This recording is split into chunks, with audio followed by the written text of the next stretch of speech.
kana lakum fi Rasulillahi uswatun hasanah. Sungguh telah ada pada diri Rasul contoh yang baik, suri teladan yang baik. Allah juga berfirman, wa ashiruhunna bil ma'ruf, dan bergaulah dengan mereka, dengan para istri, dengan cara yang baik.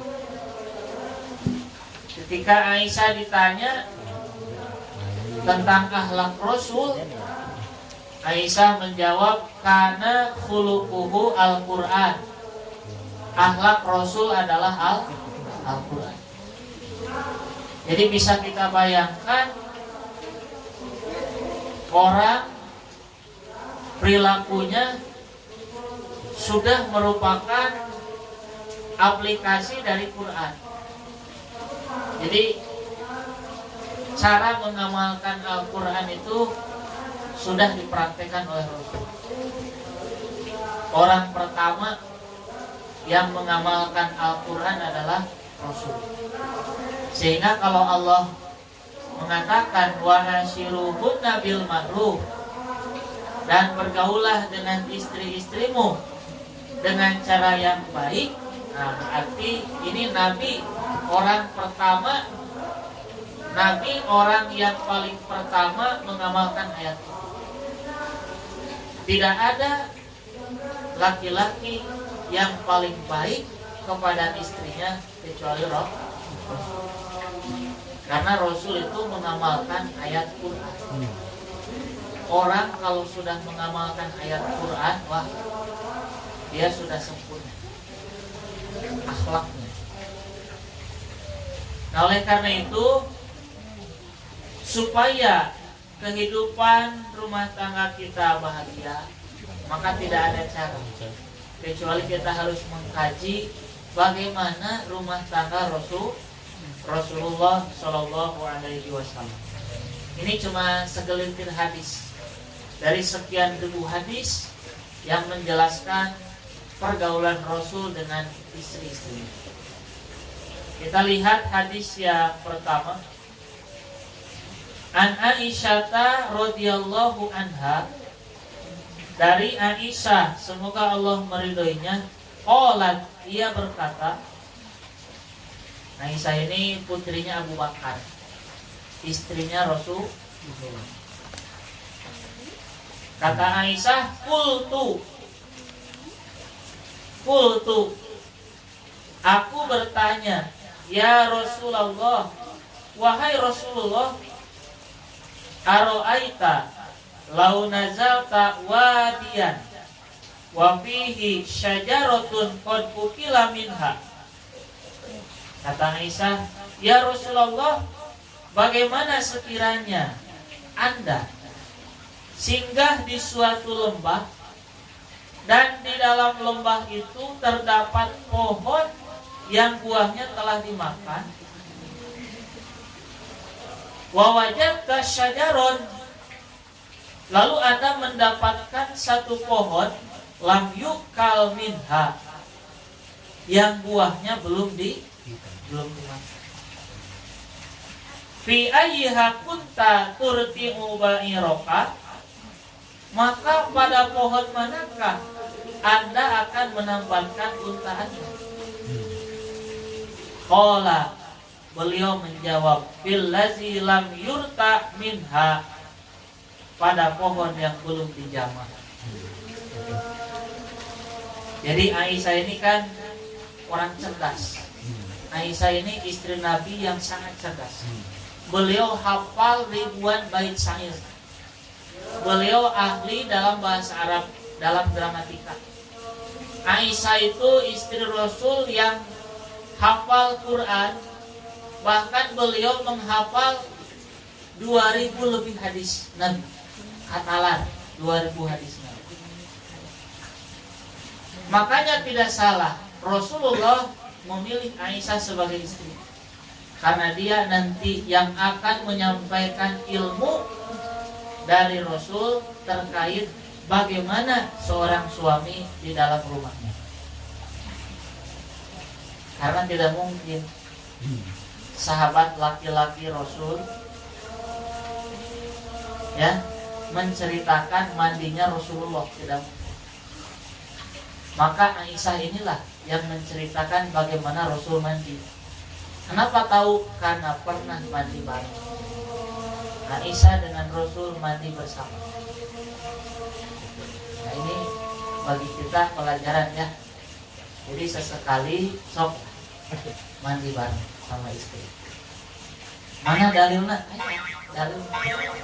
Itu saat itu Nabi sudah berusia lebih dari 50 tahun. Nah ini Aisyah kita lihat, ini pakai bahasa yang sangat halus. Aisyah mengatakan, mengibaratkan Rasul, jika engkau singgah di sebuah tempat, di sana ada pohon yang buahnya sudah dimakan, dan di sana ada juga pohon yang buahnya belum dimakan, engkau akan menambatkan untamu di mana? Kata Nabi, di pohon yang buahnya belum dimakan. Nabi lebih cerdas lagi. Maksudnya apa ini? Ini bahasa balaghah ini.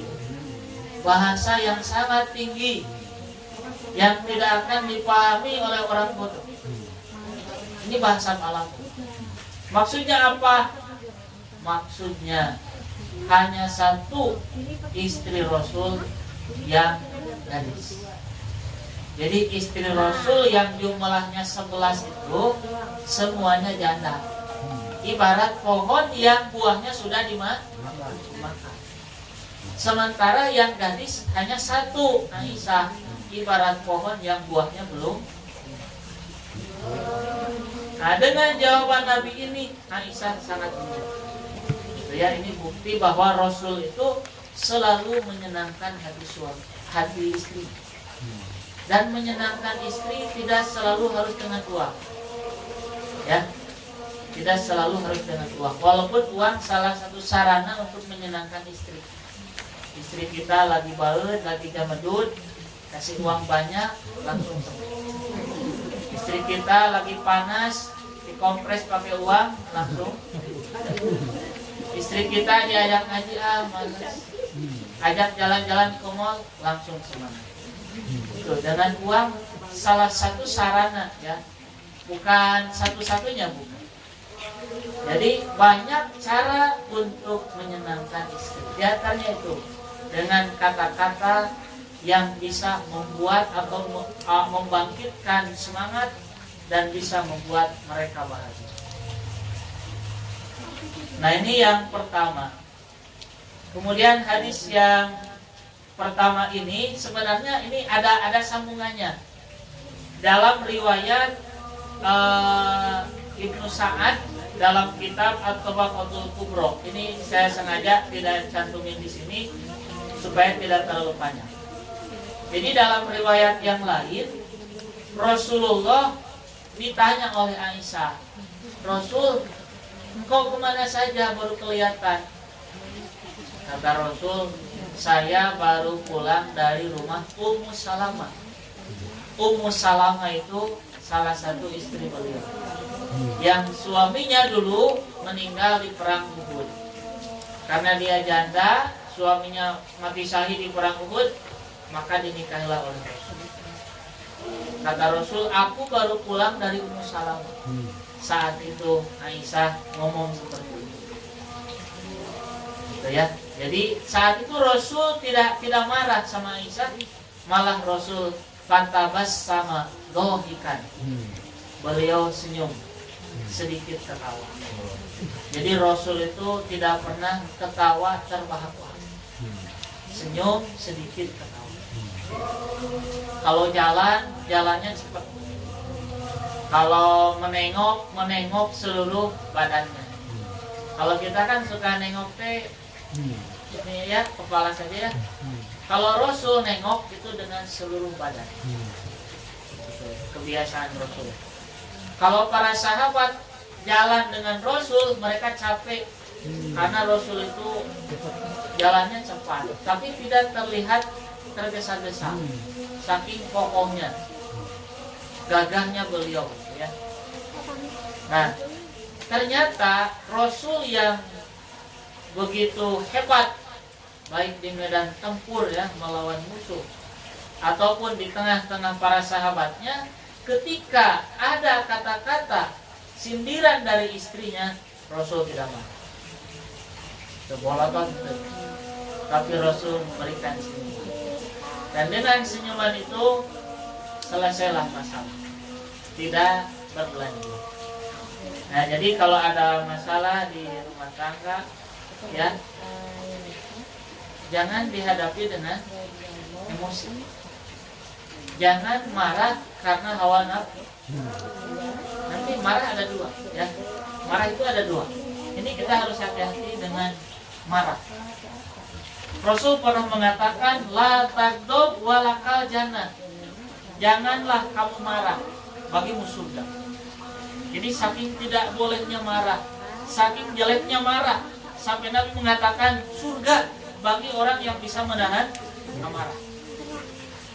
Dalam bahasa Arab, marah itu disebut al-godobu, ya. Al-godobu, marah.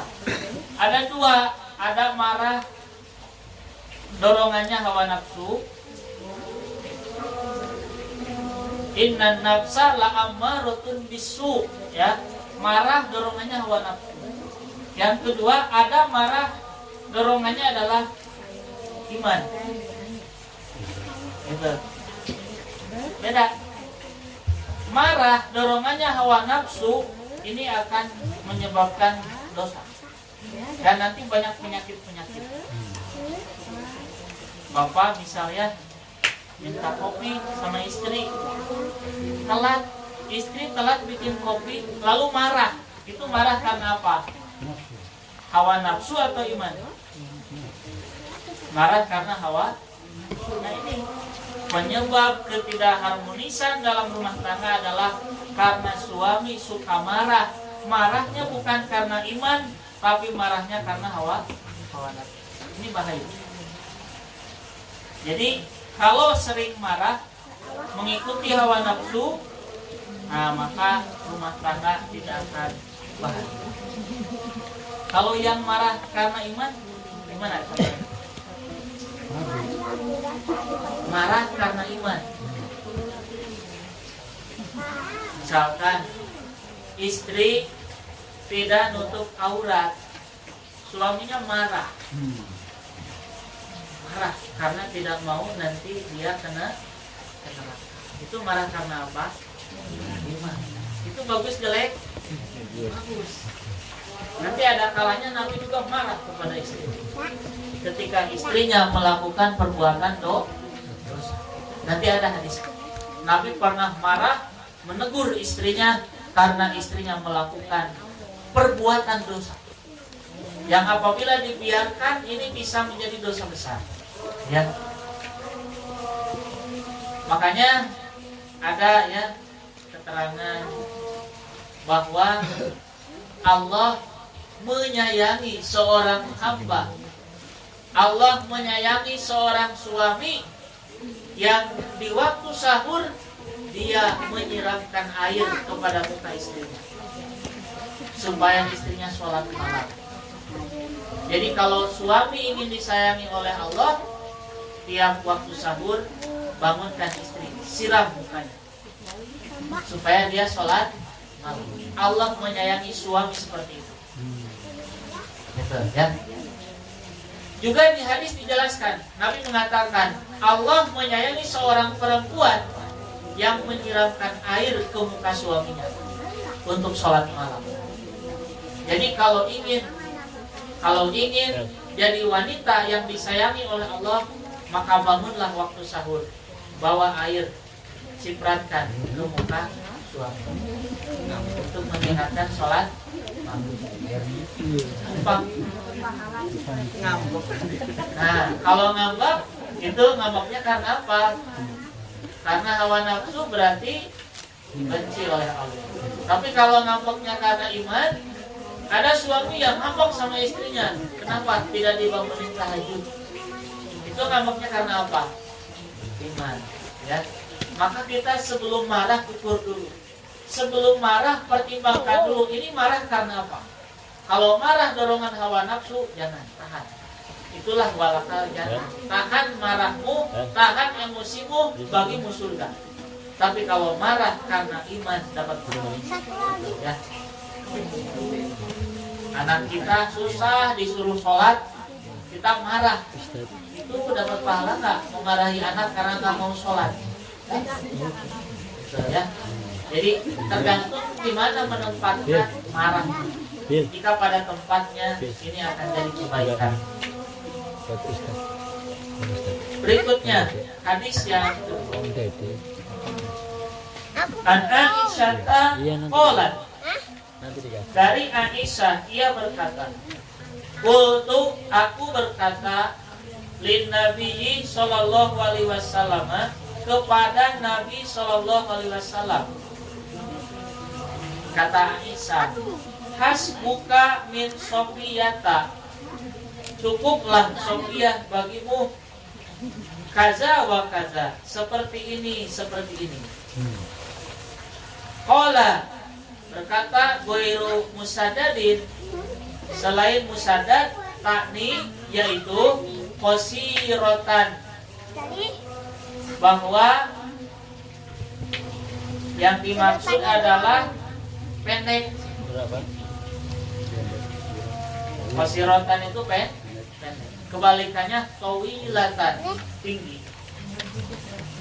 Faqala, maka beliau bersabda, laqad qulti, sungguh kau telah mengatakan kalimatan, suatu kalimat, lau muzijat bima il bahri, sekiranya itu dicampur dengan air laut, lama jazatku, maka ia akan dapat menjadikannya berubah tawar.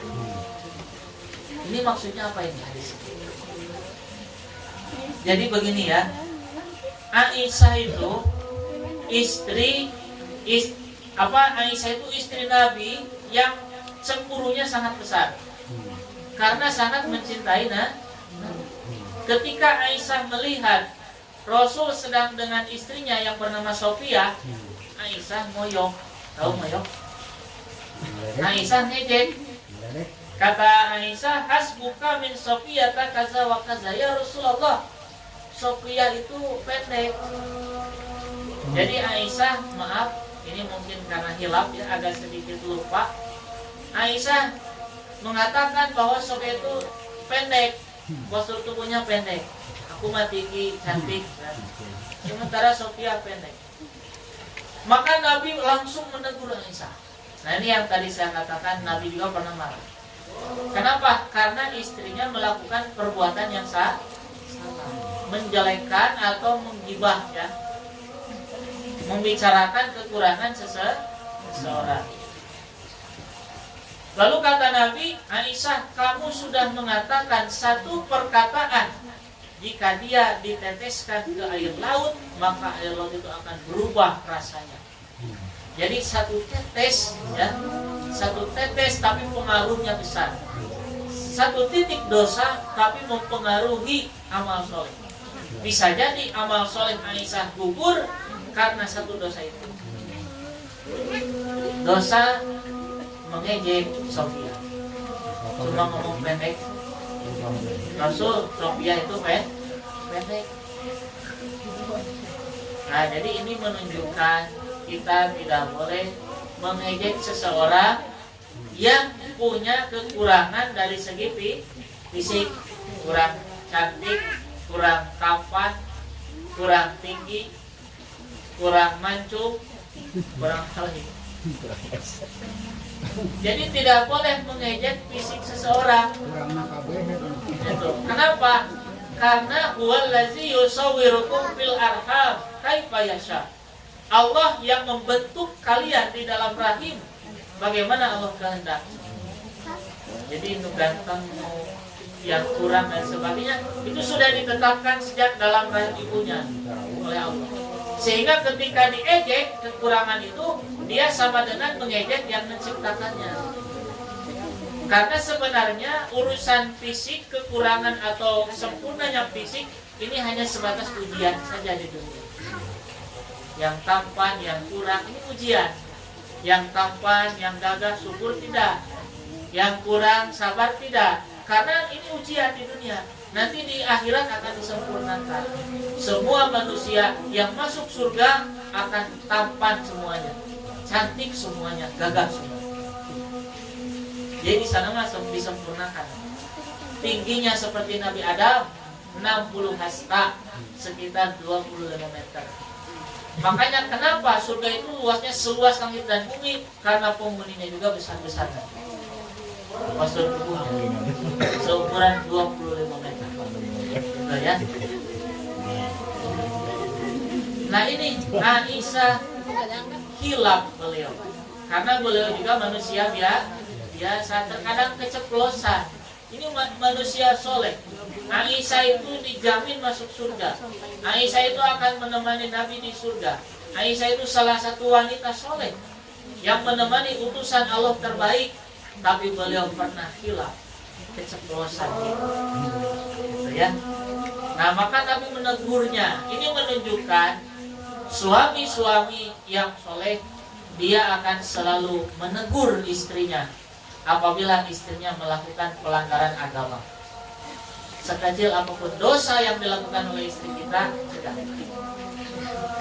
Ya. Keluar rumah misalkan pakai celana, ya, pendek, udah dekat ini ke warung di depan, cegah, jangan. Walaupun dekat kamu sudah keluar, nanti ada orang lain yang lihat, bisa jadi dosa. Nah, jadi sekecil apapun peluang dosa yang akan dilakukan oleh istri, cegahlah, jangan didiamkan. Nah, hadis yang terakhir, wa an Anasin radhiyallahu anhu, dan dari Anas semoga Allah meridhoinya, qala, ia berkata, qala Rasulullah sallallahu alaihi wasallam, telah bersabda Rasulullah sallallahu alaihi wasallam, lamma urija bi, ketika aku dinaikkan ke langit, dimi'rajkan, marortu biqaumin, aku melewati suatu kaum, lahum azfarun min nuhasin, yang kuku mereka terbuat dari tembaga. Jadi ada satu kaum kukunya itu dari tembaga, tajam-tajam. Mereka ada di dalam neraka. Yahmishuna biha wujuhahum wa sudurahum, kuku itu mereka gunakan mencakar muka dan dada mereka. Kukunya dari tembaga, mukanya dicakar-cakar, dadanya dicakar-cakar. Mereka menderita dengan itu. Jadi mereka menyiksa diri, menyakar wajah, menyakar dada dengan kukunya yang terbuat dari tembaga itu. Nabi melihat hal itu, ngeri. Sampai Nabi melihatnya sangat takut, saking ngerinya. Fakultu, aku bertanya, man haula iya Jibril. Wahai Jibril, siapa mereka itu? Qala, Jibril menjawab, haula illazina ya'kuluna luhuman nas. Mereka adalah orang-orang yang memakan daging manusia. Maksudnya orang-orang yang suka menggibah, membicarakan kejelekan orang lain. Wa yaqauna fi a'radihim, dan merusak kehormatan mereka. Ini adalah siksaan bagi orang yang suka melakukan perbuatan ghibah, menjelek-jelekan orang lain yang sama-sama muslim, menjelek-jelekan orang soleh. Nah, ini nanti di akhirat mereka akan masuk neraka, kukunya dirubah jadi tembaga dan akan dicakar-cakar muka dan dada. Ini Nabi sengaja menceritakan hal ini supaya kita sebagai umat Islam bisa menjaga lisan, menjaga mulut, jangan sampai melakukan perbuatan dosa ghibah. Terutama ini banyak dilakukan oleh kaum perempuan. Ibu-ibu kalau sudah ngumpul paling senang, paling enak ngomongin orang lain, paling betah. Kalau ngaji ngantuk, tapi kalau ngomongin orang lain betah, kayak di taman surga. Tapi ngomongin orang lain juga ada dua. ngomongin orang lain kalau bermanfaat, hal-hal yang baik, ada ilmunya, bagus ya. Ngomongin tadi ngaji apa, ngomongin kebaikan-kebaikan tetangga kita yang baik, kita omongin ke orang lain, dia baik, dia soleh, ayo kita tiru dan lain sebagainya. Itu silakan, bagus. Tapi kalau ngomongin kejelekan, dia mah pelit, jangan dideketin misalnya, dan lain sebagainya ya. Jadi ngomongin kejelekan orang, membicarakan aib orang, itu disebut ghibah. Ghibah itu zikruka akhoka bima yakrahu. Engkau membicarakan kejelekan saudaramu seagama, sama-sama orang beriman, orang soleh, bima yakrahu, yang dia tidak akan senang kalau dia ada di hadapanmu. Gitu. Termasuk membicarakan kekurangan fisik. Dia mah jelek misalnya, hitam, rambutnya juga keriting misalnya, jelek pendek, udah jelek pendek lagi, udah pendek miskin. Terus dibicarakan kejelekan orang, fisiknya dibicarakan, kelakuannya dibicarakan, yang kalau orang yang kita bicarakan itu ada di hadapan kita, dia akan sakit hati. Itulah ghibah. Diibaratkan memakan daging saudara. Nah, maka hati-hati dengan dosa ghibah, karena ini jelas ancamannya siksaan yang sangat berat, seperti yang dijelaskan oleh Nabi di dalam hadis yang terakhir. Nah, hadirin yang dirahmati Allah, jaga istri-istri kita, jangan sampai mereka membicarakan kejelekan orang lain. Kalau terdengar melakukan dosa, segera kita ingatkan, istighfar ya, segera kita ingatkan. Seperti halnya Aisyah pernah keceplosan oleh Nabi, langsung diingat. Tapi kalau itu bukan dosa, Nabi tidak akan menegur. Gitu. Pernah ya, ini peristiwa dulu. Ada hadisnya di kitab Az-Zawajus Sa'id, di rumah ada tebal 1000 halaman. Pernah kan Nabi itu begini ya, Rasulullah itu kamar-kamar istrinya itu berjajaran. Ini Masjid Nabawi, ini kamar-kamar istri. 1, 2, 3, 4, 5, 6, 7, 8, 9. Nanti ada di hadis yang dikutip juga di kitab Bulughul Maram ya. Rasul itu kalau habis sholat asar suka berkeliling ke istrinya. Misalkan malam Jumat, giliran ke rumah yang ini, istrinya yang ke-1 misalnya. 1, 2, 3, 4, 5, 6, 7, 8, 9. Habis asar, ini kalau Rasul lagi sedang tidak perjalanan dakwah dan jihad. Habis asar langsung ke sini masuk. Nanti ke sini. Terus 9 istrinya didatangi istrinya. Didekati, ngobrol. Kemudian pindah ke sini terus. Terakhir di sini. Di tempat beliau akan bermalam. Dan istrinya dari sini semuanya kumpul di sini. Jadi Rasul mendatangi dulu satu-satu, kemudian terakhir di rumah yang nanti akan bermalam di sana jadwalnya, dan istrinya yang lain datang semua ke sini. 9 hari. Setelah itu baru mereka pulang.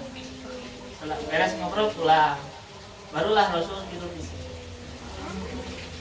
Kalau giliran yang kelima misalnya, giliran yang ini, maka Rasul ke sini.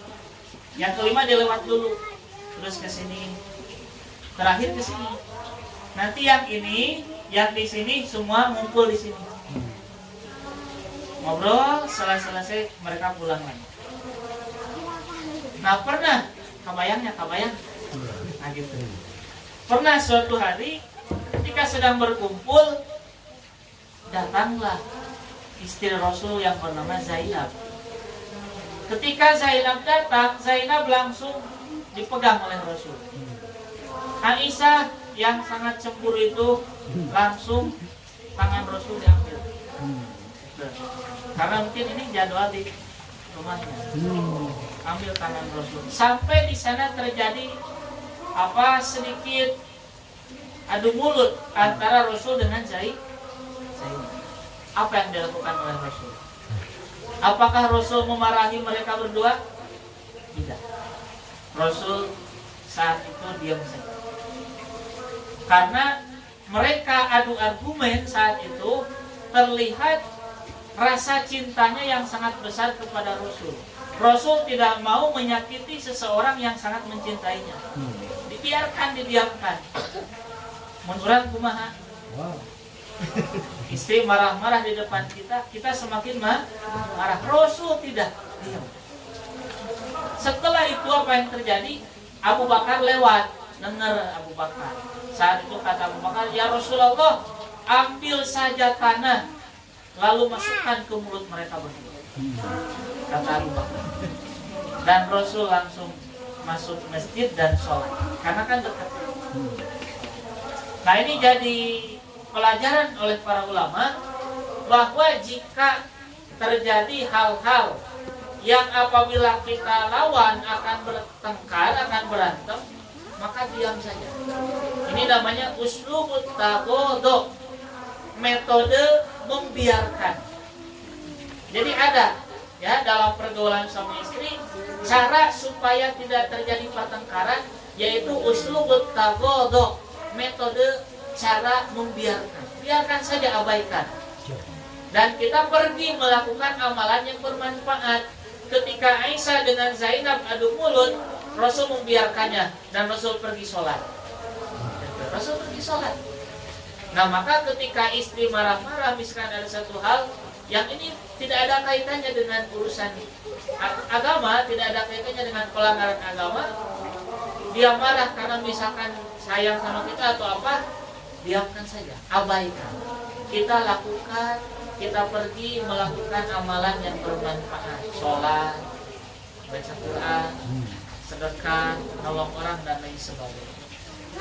Setelah itu Aisyah dan Zainab, baru mereka semuanya semakin tahu bagaimana hebatnya akhlak Rasul.